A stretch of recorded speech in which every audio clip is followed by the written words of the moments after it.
किसी भी तत्व का परमाणु क्रमांक, परमाणु भार, उसमें न्यूट्रॉनों की संख्या, इलेक्ट्रॉनों की संख्या, प्रोटॉनों की संख्या, मतलब सारा चीज आप एकदम आसान तरीके से ट्रिक से निकाल सकते हो। देख सकते हो जैसे 12 Mg24 में कितने प्रोटॉन, कितने इलेक्ट्रॉन, कितने न्यूट्रॉन, यही सब पूछा जाता है तुमसे। इसकी परमाणु संख्या क्या है, इसकी द्रव्यमान संख्या क्या है, इसमें न्यूक्लियॉन कितने हैं। तो सारी चीजें एकदम आसान तरीके से 2 सेकंड में निकाल सकते हो। केवल 2 सेकंड से ज्यादा समय नहीं लगेगा।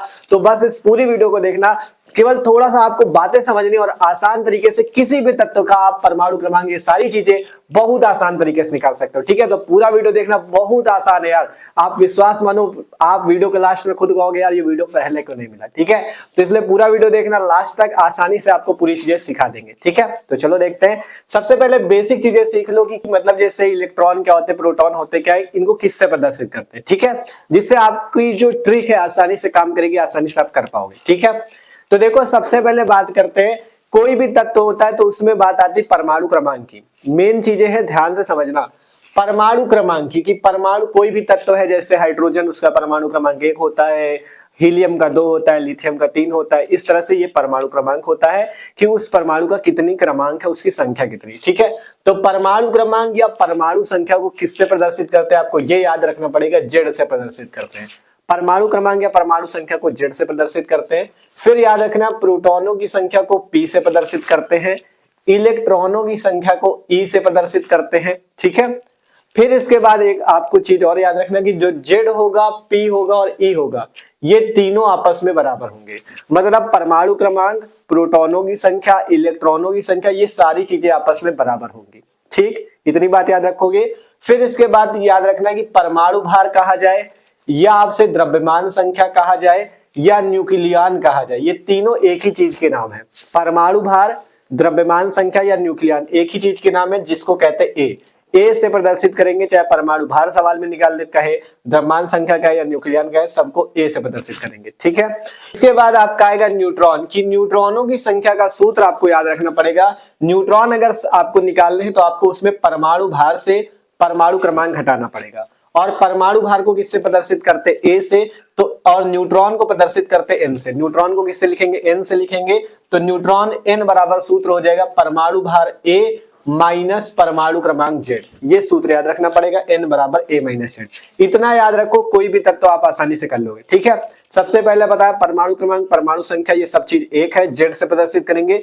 फिर परमाणु भार, न्यूक्लियॉन की संख्या या द्रव्यमान संख्या, ये सारी चीजें एक है, इसको ए से प्रदर्शित करेंगे। प्रोटॉन को पी से प्रदर्शित करते हैं, इलेक्ट्रॉन को ई से प्रदर्शित करते हैं। जेड पी ई तीनों बराबर होता है। फिर इसके बाद एक सूत्र याद रखना है, न्यूट्रॉन बराबर परमाणु भार माइनस परमाणु क्रमांक। न्यूट्रॉन को एन से प्रदर्शित करते, एन बराबर परमाणु भार ए माइनस परमाणु क्रमांक जेड। आप एकदम आसान से आप कर पाओगे। देखो कैसे, कोई भी तत्व होगा आपको इस तरह से मिलेगा, जेड एक्स ए रूप का। ठीक है, जेड का मतलब देखो, जैसे एक्स का क्या मतलब, कोई भी तत्व, जैसे मैग्नीशियम, कार्बन, क्लोरीन, ये सारे तत्व है। ठीक है, अब जेड जो होता है परमाणु क्रमांक होता है, वो तत्व में नीचे लिखा होता है।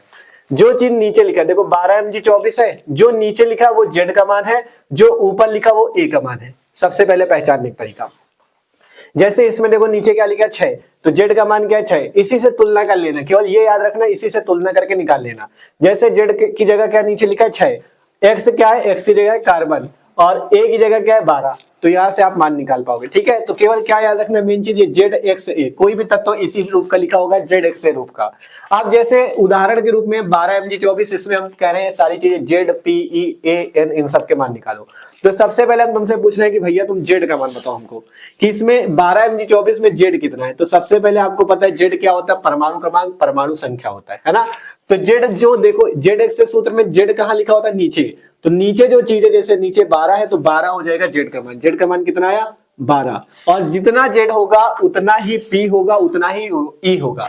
मतलब अगर परमाणु क्रमांक 12 है तो आपसे पूछे प्रोटॉन कितने हैं, तो आप तुरंत बता दोगे जेड जितना होता है उतने ही प्रोटॉन होते, तो प्रोटॉन भी 12। अगर जेड 12 है, प्रोटॉन 12, तो इलेक्ट्रॉन भी 12। मतलब जेड पी ई तीनों सेम रहेंगे। ठीक है, जेड पी ई तीनों सेम रहेंगे। अब तुमसे पूछे कि ए का मान बताओ, ए क्या है, ए को कहते हैं परमाणु भार, न्यूक्लियॉन की संख्या या द्रव्यमान संख्या। ठीक है, आपसे पूछा जा सकता है परमाणु भार बताओ इसमें, या ए का मान बताओ, तो एक ही बात है। ठीक है, तो ए का मान कैसे निकालोगे, जो ऊपर लिखा होता है, देखो ए कहां है, ऊपर, जो ऊपर लिखा होता है उसे ए कहते हैं। तो ए कितना हो जाएगा 24। तो मतलब परमाणु भार पता चल गया कि 12 mg 24 में द्रव्यमान संख्या पूछी है कितनी है, जो ऊपर लिखा होता है उसे कहते हैं 24 हो गया। परमाणु भार पूछा जाए 24, न्यूक्लियन कितने 24 निकाल लोगे। फिर इसके बाद पूछा जाता है इसमें 12 mg 24 में न्यूट्रॉन कितने हैं, तो न्यूट्रॉन के लिए सूत्र याद रखना A माइनस जेड, n बराबर A माइनस जेड। तो n बराबर सूत्र हो जाएगा A माइनस जेड। A कितना है, A है आपके पास 24 और Z कितना है आपके पास 12, तो 24 से 12 घटा दोगे तो न्यूट्रॉन कितने आ गए 12। मतलब आपसे हमने पूछा 12 mg 24 में परमाणु संख्या कितनी, तो आपने तुरंत Z का मान निकाला 12। आपसे पूछे प्रोटॉन कितने, तो 12, इलेक्ट्रॉन कितने 12, क्योंकि ZPE बराबर होता है।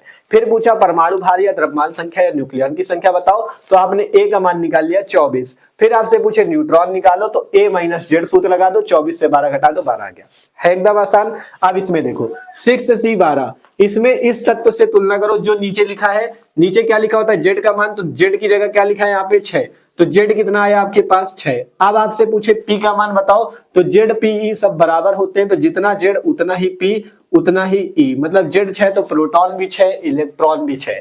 फिर इसके बाद हम आपसे पूछे A का मान बताओ, तो आपने तुरंत इस वाले तत्व से तुलना की, ऊपर क्या चीज लिखा है A, तो A की जगह कितना है 12, तो आपने A की जगह लिख दिया 12। मतलब परमाणु भार, द्रव्यमान संख्या या न्यूक्लियन की संख्या कितनी है, इसमें 12 है। प्रोटॉन, इलेक्ट्रॉन और परमाणु क्रमांक कितना है 6 है एकदम आसान। अब हम तुमसे पूछे कि भैया न्यूट्रॉन बता दो तुम कि इसमें इस तत्व में न्यूट्रॉन कितने हैं, तो न्यूट्रॉन तुरंत आप देखते ही बताओगे कि A माइनस जेड सूत्र होता है, तो n बराबर A माइनस जेड। A है 12, Z है 6, तो 12 माइनस 6 मतलब आ गया 6। तो ZPE 6 है, न्यूट्रॉन भी 6 है, लेकिन A का मान 12 है। तो इस तरह से सारे मान निकाल सकते हो, ठीक है। एक तत्व और करा देते हैं, फिर एक दो आपको होमवर्क दे देते हैं, ठीक है। जैसे आपके पास है मान लो 8O16, इसमें निकालना है सबके मान। तो Z का मान अगर तुमसे पूछे तो तुरंत नीचे वाला आप बता सकते हो, नीचे क्या लिखा है 8, तो Z कितना है 8। P और E पूछे तो PE सब बराबर होता है, तो Z 8 है तो PE भी 8 है। आप तुमसे पूछे A का मान बताओ, तो जो ऊपर लिखा होता है वो A का मान कितना है 16। N का मान पूछे तुरंत A माइनस जेड सूत्र लगाओगे, A कितना है 16, Z है 8, तो N कितने आ गए न्यूट्रॉन 8, है एकदम आसान। तो आसानी से कर सकते हो। एक दो होमवर्क है, कमेंट करके सबको बताना है, ठीक है। आपके पास होमवर्क के लिए दे रहे हैं कौन सा, पहला है 11Na23 का, इसमें आपको ZPE सबके मान बताने हैं। फिर है दूसरा 17Cl35 का, इसमें आपको सारे मान ZPE N सबके कमेंट करके बताने हैं। ये दोनों आपके लिए HW होमवर्क है, ठीक है। कमेंट करके सबको बताना है और ये भी बताना है कि आपको ये वीडियो कैसा लगा, पूरी बातें आसानी से समझ में आई कि नहीं, आप आसानी से कर लोगे कि नहीं, ठीक है। कमेंट करके जरूर बताना और इनका भी आपको सॉल्यूशन कमेंट करके बताना अगर समझ में आया तो, ठीक है। तो वीडियो अच्छा लगा लाइक कर लो और इस वीडियो को अपने उन सभी दोस्तों को शेयर कर दो जिनको ये सब निकालना नहीं आता, वो परेशान रहते हैं। तो जल्दी से इस वीडियो को शेयर करो और वीडियो अच्छा लगे लाइक कर लो। जो लोग नए हो सब्सक्राइब कर लो, क्योंकि चैनल पे आपको इसी टाइप से क्लास 9, 10 के जो इंपॉर्टेंट टॉपिक है आपको इसी तरह से मिलते रहेंगे, ठीक है। तो सब्सक्राइब कर लो, वीडियो शेयर जरूर कर देना, ठीक है, और इनके कमेंट करके बताओ।